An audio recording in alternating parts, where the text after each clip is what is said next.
Hello विद्यार्थी मित्रों, तो आप सभी का स्वागत करते हैं हमारे इस YouTube चैनल यूनिक एकेडमी के अंदर। तो विद्यार्थी मित्रों, आज हम कक्षा 10 विषय विज्ञान नवनीत असाइनमेंट फर्स्ट एग्जाम 2025 का पाठ नंबर 9, राइट, विभाग नंबर सी, विभाग नंबर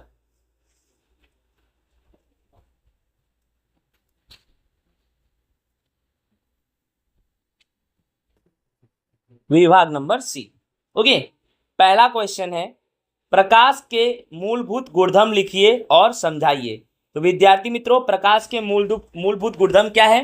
प्रकाश ये ऊर्जा का एक स्वरूप है जो तरंग के स्वरूप में गति करता है। विद्यार्थी मित्रों, जो प्रकाश है यह ऊर्जा का एक स्वरूप है और ये तरंग के स्वरूप में क्या करता है? गति करता है। ठीक है विद्यार्थी मित्रों, यानी इसके गति को हम तरंग भी कहते हैं।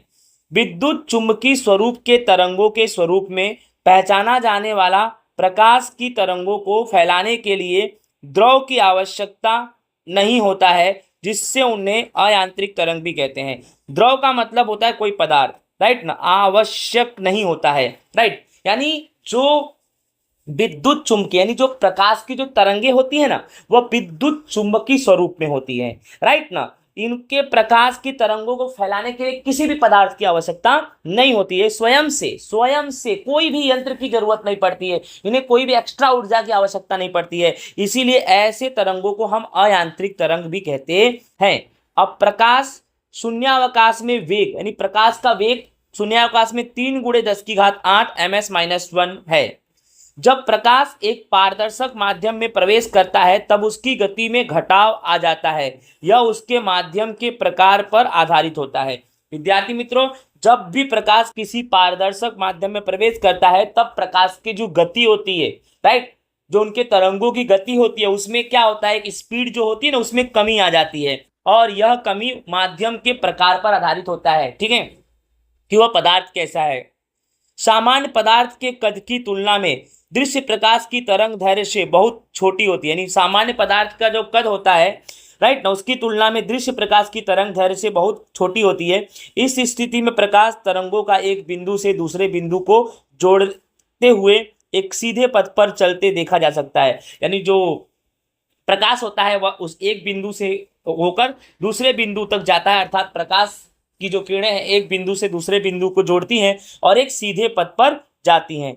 पूर्णतः पॉलिश की गई चमकदार यानी चमकदार सतह पर अगर हम प्रकाश को आपतित कराते हैं तो अधिक सीमा तक परावर्तित होगा। यानी याद रखना विद्यार्थी मित्रों, जब प्रकाश की किरण किसी चमकदार सतह पर अगर हम आपतित कराएंगे तो विद्यार्थी मित्रों उसकी जो सीमा होगी लंबाई की वो ज्यादा होगी, जबकि पारदर्शी माध्यम में आपतित प्रकाश मुख्यतः अपवर्तित हो जाती है। पारदर्शी माध्यम में प्रकाश की किरण पहुंचाओगे तो वह टकराकर बाहर निकल जाएगी।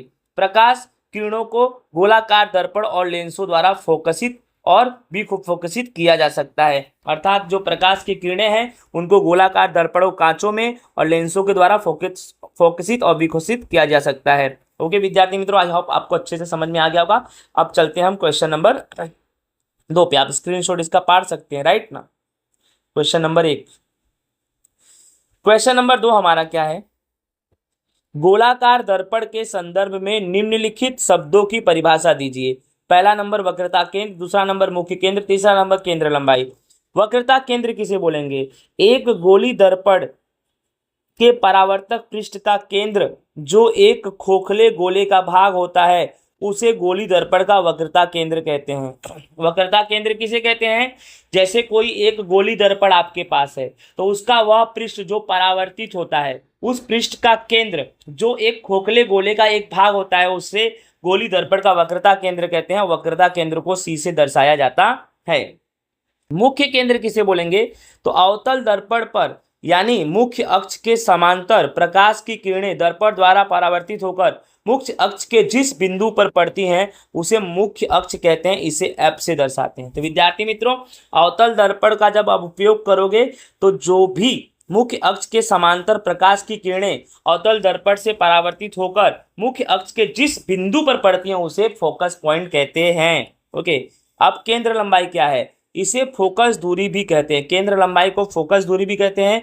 किसी गोलाकार दर्पण के मुख्य केंद्र और ध्रुव के बीच की दूरी को फोकस दूरी कहते हैं। फोकस दूरी किसे बोलेंगे?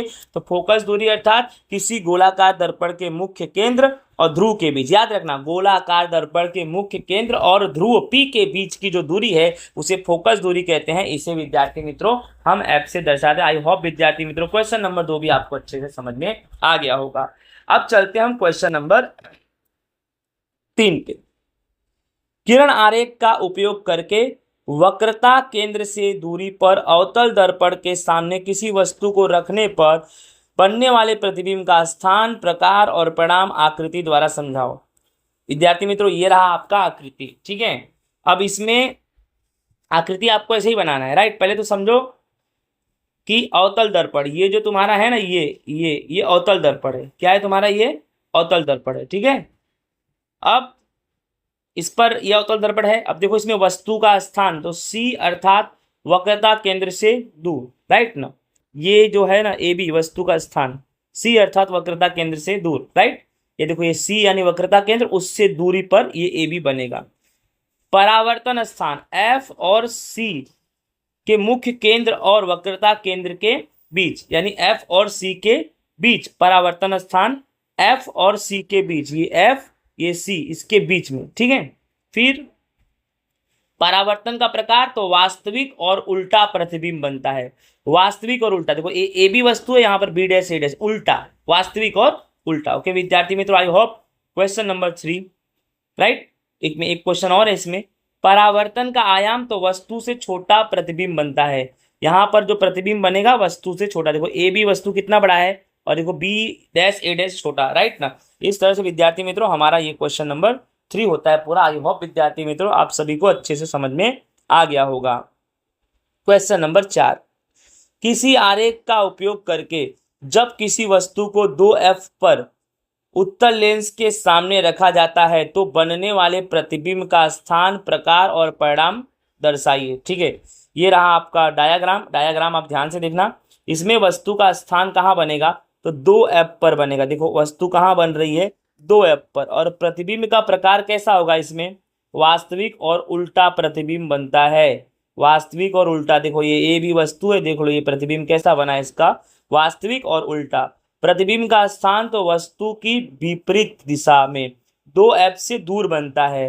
वस्तु 2F1 पर रखा गया है और ये क्या है?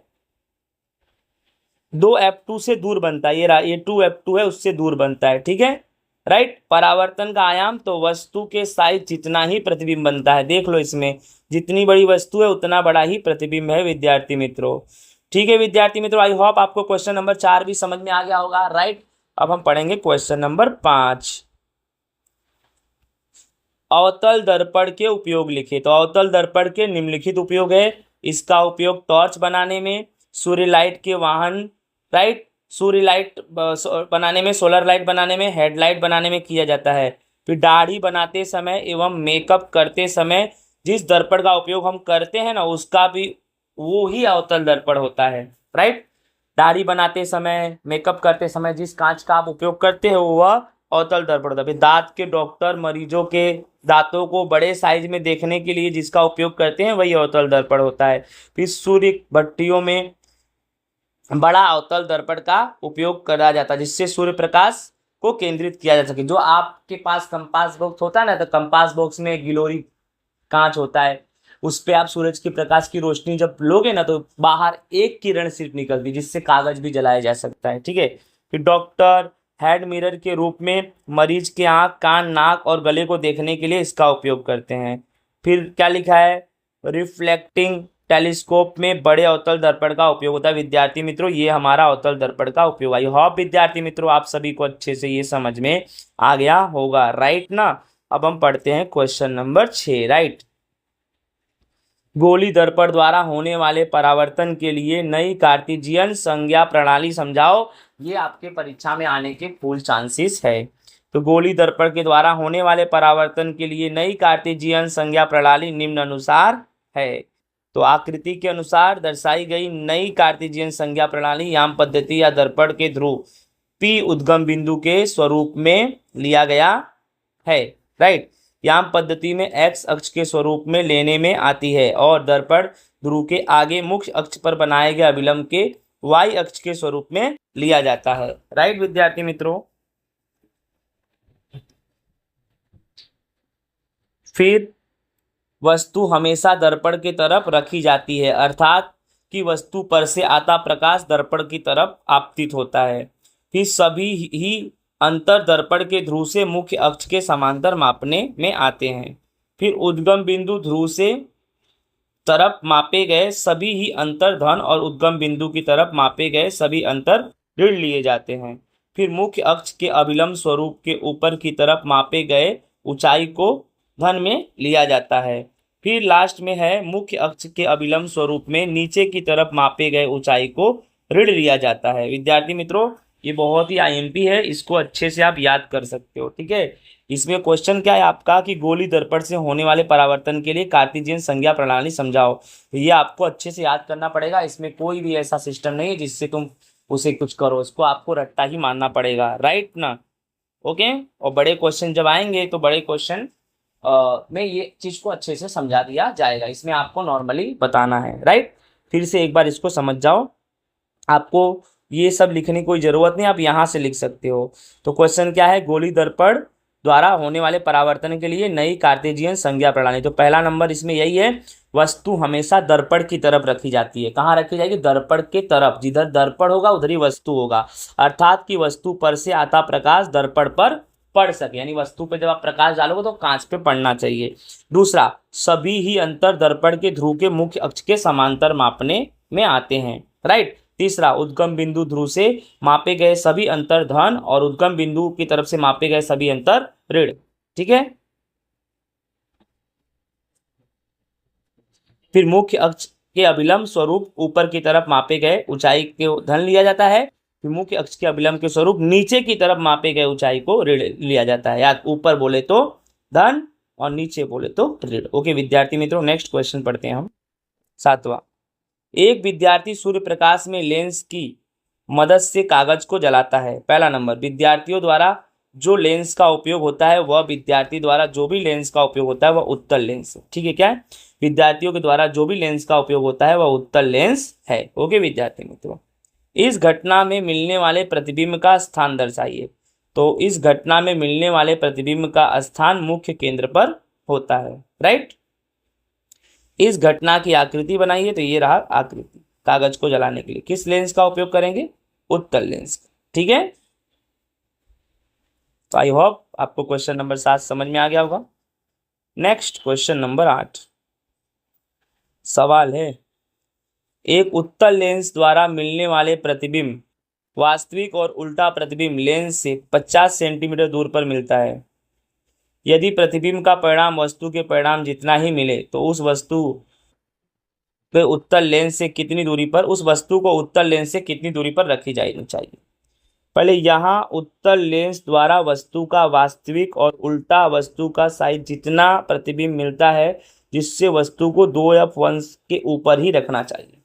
पहले तो प्रतिबिंब आपके सवाल में अंतर v बराबर कितना दिया है? 50 सेंटीमीटर। उत्तल है इसलिए प्लस लिया, और m हम कितना ले लेंगे? -1। ठीक है, m का सूत्र होता है b/u, तो m यानी -1 और b तुम्हारा 50 और u का गुणा इससे होगा तो u 50 गुणे -1 करेंगे तो आपका कितना आ जाएगा? -50। -50 सेंटीमीटर तुम्हारा u आ गया। क्या आ गया तुम्हारा? -50 सेंटीमीटर u। फिर वस्तु अंतर कितना लेंगे हम? प्लस में 50 सेंटीमीटर, क्योंकि माइनस नहीं लेंगे।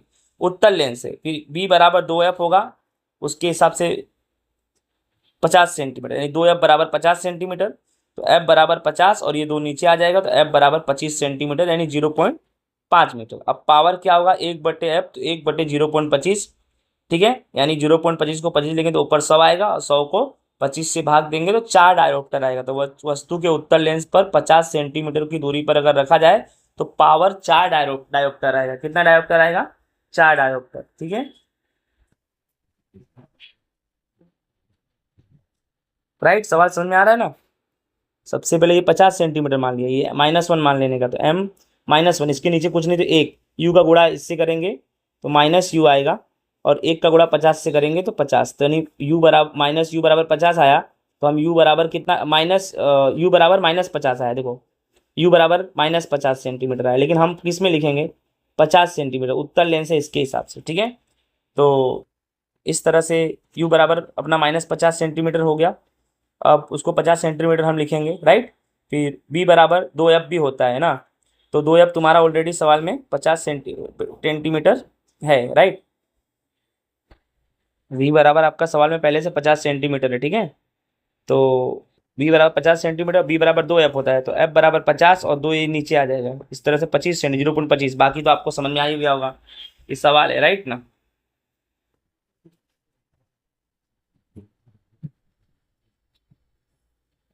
नेक्स्ट 9, 18 सेंटीमीटर केंद्र लंबाई रखने वाले अवतल दर्पण के सामने 27 सेंटीमीटर दूर 7 सेंटीमीटर लंबी एक वस्तु को रखी जाती है, तो पर्दे के दर्पण से कितना दूरी रखने पर प्रतिबिंब केंद्रित होगा, और प्रतिबिंब का प्रकार बताओ और परिणाम बताओ, ठीक है। सबसे पहले विद्यार्थी मित्रों, इसमें केंद्र लंबाई तुम्हारा दिया है -18 सेंटीमीटर, अवतल लेंस है, राइट, इसीलिए माइनस, ठीक है। -18 सेंटीमीटर केंद्र लंबाई, ये रहा। वस्तु अंतर जो तुम्हारा दिया है -27 सेंटीमीटर है, वस्तु की ऊंचाई दी है वो 7 सेंटीमीटर है, और प्रतिबिंब अंतर b ज्ञात करना है, ठीक है। तो अवतल लेंस का सूत्र 1/u प्लस 1/b बराबर 1/f, 1/u -27 प्लस 1/b बराबर 1/f, कितना दिया है -18, ठीक है। फिर 1/b को कॉमन ले लेंगे, तो ये 1/-18 है, फिर प्लस ये इधर आएगा तो 1 और -27 यानी +27। फिर इसको हम क्या करेंगे, सॉल्व करेंगे ना।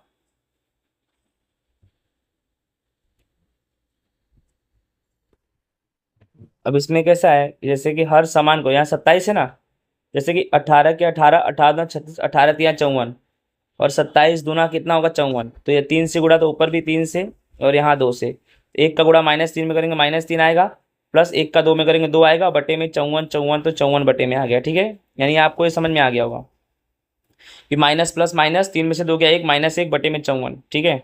तो 1/b बराबर -1 बटे में 54। तो क्या करेंगे हम, b का गुणा -1 से करेंगे तो -b आएगा, ठीक है। एक का गुणा 54 से करेंगे 54, तो b बराबर -54 सेंटीमीटर आया, ठीक है। अब m का सूत्र क्या होता है, h2/7, तो अपना -54 आया तुम्हारा बटे में,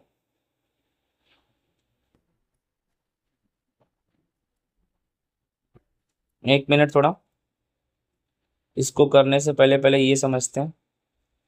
अर्थात पर्दे पर 54 सेंटीमीटर दूर, पर्दे को वस्तु अर्थात पर्दे को 54 सेंटीमीटर दूर रखना पड़ेगा।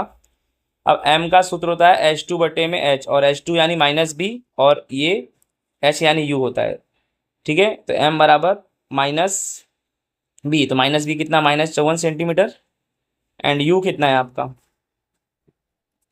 -27 सेंटीमीटर, माइनस माइनस प्लस 54/27 करेंगे 2 आएगा, यानी m बराबर तुम्हारा क्या आ जाएगा 2, यानी इसको h2 बटे में इस 7, 7 क्यों, h तुम्हारा कितना है, h ऊंचाई 7 है, तो अब h2 बटे में ये 7 बराबर 2, तो 7 का 2 में गुणा हो जाएगा, तो h2 बराबर 7 × 2, और h2 यानी 14 सेंटीमीटर।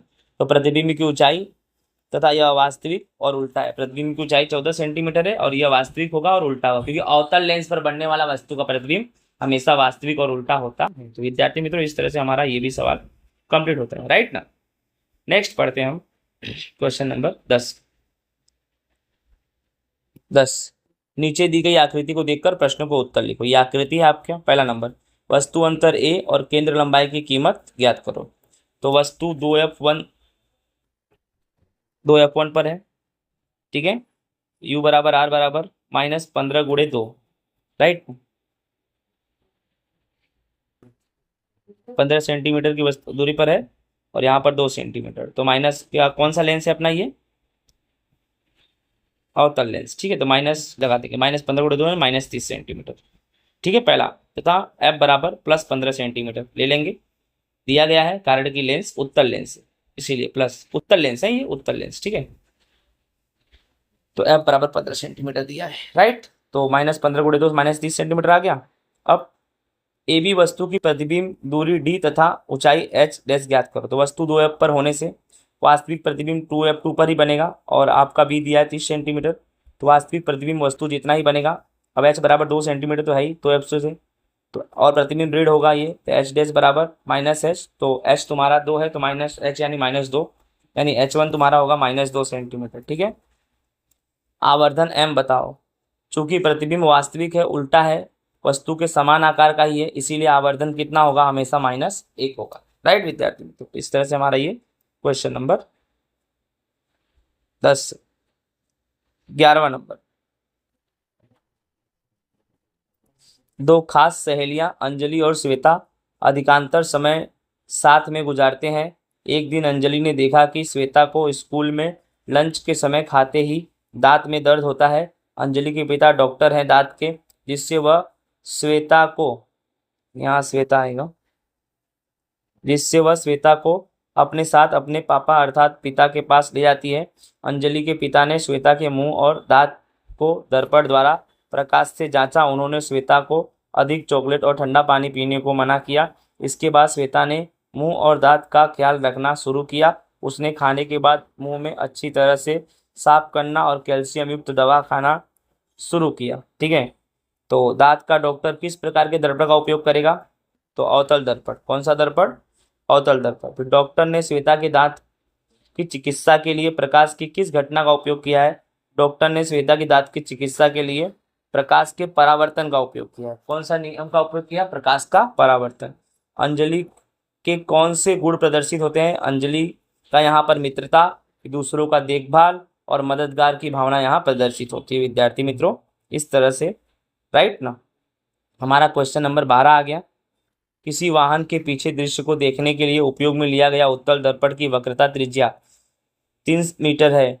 यदि एक बस दर्पण से 5 मीटर के अंतर पर आई हुई, इस दर्पण द्वारा मिलता प्रतिबिंब का अंतर और प्रकार परिणाम ज्ञात करो।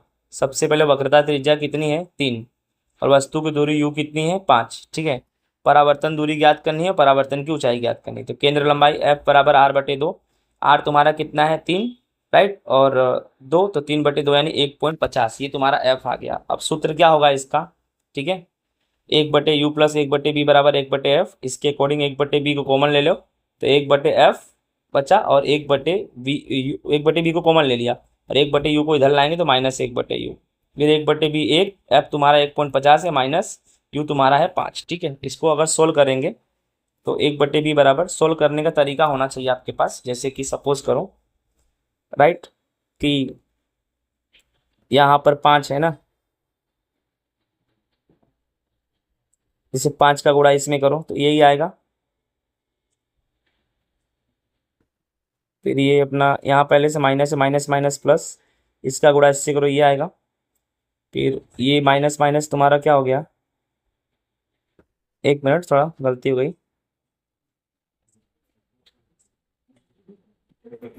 ये -5 का गुणा 1 में करेंगे तो ये आएगा, और फिर ये माइनस है।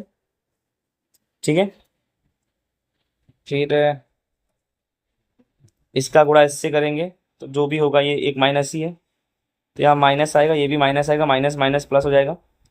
तो देखो ध्यान से, 5 का गुणा 1 में करेंगे 5, माइनस 1.50 का 1 में 1.50, फिर -5 का गुणा 1.50 है, माइनस माइनस प्लस, 5 में 1.50 जोड़ेंगे 6.50, तो 5 गुणे 1.50 7.50, माइनस माइनस प्लस। अब 6.50 7.50, इसको इस तरह से भी लिख सकते हो, 650/100 गुणे 750, तो ऊपर क्या लिख सकते हो, 100। 100 से 100 कट गया, ये कट गया, तो कितना बचा, 65/75 ना। इसको हम किससे काट सकते हैं, 5 से। ये 13 बार में कटेगा और ये 15 बार में कटेगा, तो 13/15 आ जाएगा आंसर तुम्हारा, 1/b। तो बी का गुणा 13 से करेंगे, यानी 15, बी के साथ में क्या है 13, 13 नीचे आएगा तो 15/13, यानी बी बराबर कितना आएगा, 1.5 मीटर। ठीक है, तो बी निकल गया तुम्हारा 1.5 मीटर। अब परिणाम m h डेस बचे में n -b/u होता है, तो -b तुम्हारा 1.15 है और u कितना है 5, इन दोनों का भाग करेंगे तो 0.23 आएगा। चूंकि यह एक उत्तल दर्पण है इसलिए प्रतिबिंब आभासी, सीधा और छोटा बनेगा, और प्रतिबिंब का आकार बिंब के आकार का 0.23 गुना होगा, क्योंकि आवर्धन 0.23 है। इस तरह से विद्यार्थी मित्रों ये हमारा चैप्टर नंबर 9 है जो होता है पूरा। आई होप विद्यार्थी मित्रों आप सभी को ये अच्छे से समझ में आ गया होगा। जय हिंद, राधे राधे।